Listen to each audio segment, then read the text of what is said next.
नमस्कार सभी को।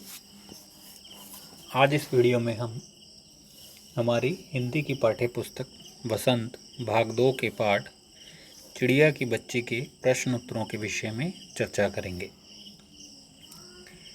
पहला प्रश्न है, किन बातों से ज्ञात होता है कि माधव दास का जीवन संपन्नता से भरा था और किन बातों से ज्ञात होता है कि वह सुखी नहीं था।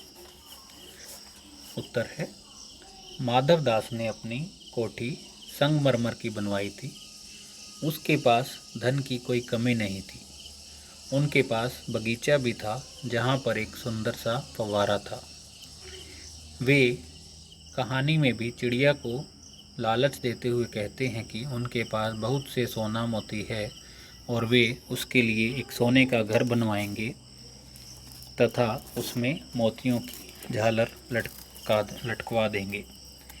इन बातों से पता चलता है कि माधव दास का जीवन संपन्नता से भरा था। इसके विपरीत उनकी शाम स्वप्न अर्थात सपनों की भांति गुजरती थी। घर पर सब कुछ होते हुए भी वह खाली खाली महसूस करते थे। उनका महल भी सूना था। वहाँ ऐसा कोई नहीं था जिससे वह अपने दिल की बात कह सकें या जिसके साथ बातें कर कर दिल बहला सकें। उनका मन अक्सर उदास रहता था। इसलिए चिड़िया को देखकर तथा उसे तरह तरह के प्रलोभन देखकर वह उसे अपने पास रुकने के लिए कहते हैं। इन बातों से पता चलता है कि संपन्न होने के बावजूद भी माधव दास सुखी नहीं थे। दूसरा प्रश्न है, माधव दास क्यों बार बार चिड़िया से कहता है कि यह बगीचा तुम्हारा है? क्या माधव दास निस्वार्थ मन से ऐसा कह रहा था? स्पष्ट कीजिए। उत्तर है, माधव दास का बार बार चिड़िया से यह कहना कि यह बगीचा तुम्हारा ही है, यह दर्शाता है कि उन्हें वह चिड़िया बड़ी प्यारी लगी। इसलिए वो चिड़िया को अपने पास ही रखना चाहते थे। माधव दास ने यह कथन पूरी तरह से निस्वार्थ मन से नहीं कहा था। इसमें उनका स्वार्थ छिपा हुआ था, क्योंकि चिड़िया को देखने के पश्चात वे उस चिड़िया को अपने बगीचे में मन बहलाव और आत्मसंतुष्टि के लिए रखना चाहते थे कि यदि चिड़िया उनके पास रहेगी तो उनका मन भी बहल जाएगा। इसलिए वह चिड़िया से बार बार ऐसा कह रहे थे। तीसरा प्रश्न है, माधव दास के बार बार समझाने पर भी चिड़िया सोने के पिंजरे और सुख सुविधाओं को कोई महत्व नहीं दे रही थी। दूसरी तरफ माधव दास की नज़र में चिड़िया की जिद की कोई तुक न थी। माधव दास और चिड़िया के मनोभावों के अंतर क्या क्या थे, अपने शब्दों में लिखिए।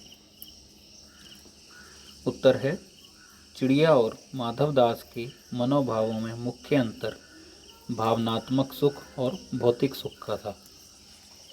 अर्थात चिड़िया अपने परिवार के साथ रहकर सुखी थी तथा माधव दास उसे भौतिक सुख, सोना चांदी हीरे जवाहरात आदि का जीवन देना चाहते थे। एक तरफ माधव दास के लिए धन संपत्ति से बढ़कर जीवन में कुछ नहीं है। उन्हें यह विश्वास था कि वह अपने धन से कुछ भी खरीद सकते हैं। इसलिए उन्होंने चिड़िया को बार बार प्रलोभन दिए कि वह उसके लिए सोने का पिंजरा बनवा देंगे। परंतु दूसरी तरफ चिड़िया के लिए यह सारी चीज़ें व्यर्थ थी। उसके लिए अपनी माँ की गोद से प्यारा कुछ नहीं था। इसी कारण चिड़िया माधव दास के बार बार समझाने पर भी सोने के पिंजरे और सुख सुविधाओं को महत्व नहीं दे रही थी। वहीं दूसरी ओर धन को ही सब कुछ समझने वाले माधव दास को चिड़िया के घर आने की जिद बेतुकी लग रही थी। अर्थात उनकी नज़र में उसका घर जाना कोई महत्व नहीं रखता था। चौथा प्रश्न है, कहानी के अंत में नन्ही चिड़िया का सेठ के नौकर के पंजे से भाग निकलने की बात पढ़कर तुम्हें कैसा लगा? 40-50 या इससे अधिक शब्दों में अपनी प्रतिक्रिया दीजिए।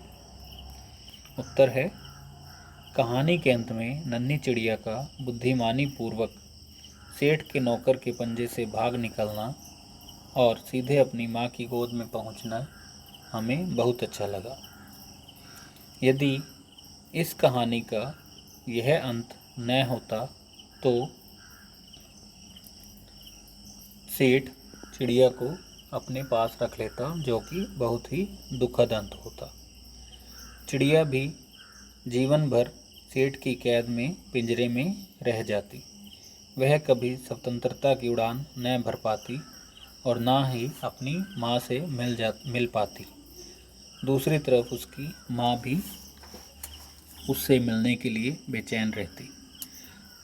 अतः नन्ही चिड़िया का लालच में ना फंसना और सुरक्षित भाग निकलना यह बतलाता है कि स्वतंत्रता से बहुमूल्य कुछ भी नहीं है। परतंत्र अर्थात पराधीन रहकर मिलने वाले समस्त सुख उसके आगे व्यर्थ हैं। 5वां प्रश्न है, माँ मेरी बाट देखती होगी। नन्ही चिड़िया बार बार इसी बात को कहती है। आप अपने अनुभव के आधार पर बताइए कि हमारी ज़िंदगी में माँ का क्या महत्व है। जैसा कि आप सब जानते ही हैं कि हमारी ज़िंदगी में माँ का विशेष महत्व है। इसलिए कहा भी गया है कि ईश्वर साक्षात दिखाई नहीं देता, इसलिए उसने धरती पर माँ को भेजा है, जो हर मुश्किल घड़ी में हमारे साथ रहती है। किसी भी व्यक्ति के जीवन में उसकी माँ का होना किसी वरदान से कम नहीं। एक बच्चे के लिए उसकी माँ की अहमियत दुनिया में सबसे अधिक है। माँ न केवल बच्चे को जन्म देती है, बल्कि उसका सही ढंग से पालन पोषण करती है और उसे अच्छे संस्कार देती है। माँ ही बच्चे की पहली दोस्त और अध्यापिका भी होती है। माँ के बिना कुछ कहे मन की बात जान जाती है तथा हमें हमारी मनपसंद चीज़ें दे देती है। आप कहीं भी चले जाएं तथा कितने ही बड़े क्यों न हो जाएं, लेकिन जो सुख हमें अपनी माँ के पास मिलता है वह कहीं नहीं मिल सकता। प्रश्न क्रमांक 6, इस कहानी का कोई और शीर्षक देना हो तो आप क्या देना चाहेंगे और क्यों? उत्तर है, इस कहानी के लिए हम अन्य शीर्षक सच्चा सुख दे सकते हैं, क्योंकि यहाँ पर जीवन में सच्चा सुख क्या होता है वह एक छोटी सी चिड़िया के माध्यम से बताया गया है।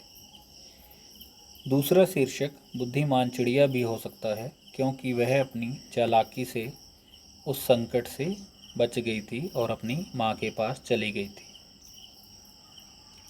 कहानी से आगे के अंतर्गत पहला प्रश्न है, इस कहानी में आपने देखा कि वह चिड़िया अपने घर से दूर आकर भी फिर अपने घोंसले तक पहुंच जाती है। मधुमक्खियां, चींटियों, ग्रह नक्षत्रों तथा प्रकृति की अन्य विभिन्न चीज़ों में हमें एक अनुशासनबद्धता देखने को मिलती है। इस तरह के स्वाभाविक अनुशासन का रूप आपको कहाँ कहाँ देखने को मिलता है, उदाहरण देकर बताइए। ऋतु चक्र, सूर्य और चांद का उदित और अस्त होना, तारों का रात में चमकना, पृथ्वी का सूर्य के चारों ओर चक्कर लगाना, पशुओं का दिन भर घूम फिरकर वापस शाम के समय घर लौटना आदि सभी अनुशासन का पालन करते हैं। प्रश्न क्रमांक 8, सोच कर लिखिए कि यदि सारी सुविधाएं देकर एक कमरे में आपको सारे दिन बंद रहने को कहा जाए तो क्या आप स्वीकार करेंगे? आपको अधिक प्रिय क्या होगा, स्वाधीनता या प्रलोभनों वाली पराधीनता? ऐसा क्यों कहा जाता है कि पराधीन व्यक्ति को सपने में भी सुख नहीं मिल पाता? नीचे दिए गए कारणों को पढ़ें और विचार करें। उत्तर अर्थात इसमें प्रश्न के कुछ कारण दिए गए हैं जिनके आधार पर हमें अपना उत्तर देना है। पहला कारण है क्योंकि किसी को पराधीन बनाने की इच्छा रखने वाला व्यक्ति स्वयं दुखी होता है, वह किसी को सुखी नहीं कर सकता। जिस प्रकार से कहानी में भी बताया गया है कि माधवदास चिड़िया को पिंजरे में बंद करके अपने पास रखना चाहते थे, लेकिन वह स्वयं ही सुखी नहीं थे, तो वह चिड़िया को किस प्रकार सुखी रख सकते थे। क्योंकि पराधीन व्यक्ति सुख के सपने नहीं देखना ही नहीं चाहता। तथा तीसरा कारण है क्योंकि पराधीन व्यक्ति को सुख के सपने देखने का अवसर ही नहीं मिलता। प्रश्न का उत्तर है, सारी सुख सुविधा मिलने पर भी हम स्वाधीनता ही स्वीकार करेंगे, न कि प्रलोभनों वाली अर्थात लालच वाली पराधीनता। क्योंकि सुविधाएं कितनी भी क्यों ना मिल जाएं, हम किसी के अधीन ही रहेंगे। पराधीन व्यक्ति दूसरों के अधीन होने के कारण आत्मिक सुख से सदा वंचित ही रहता है तथा दुखी रहता है। धन्यवाद।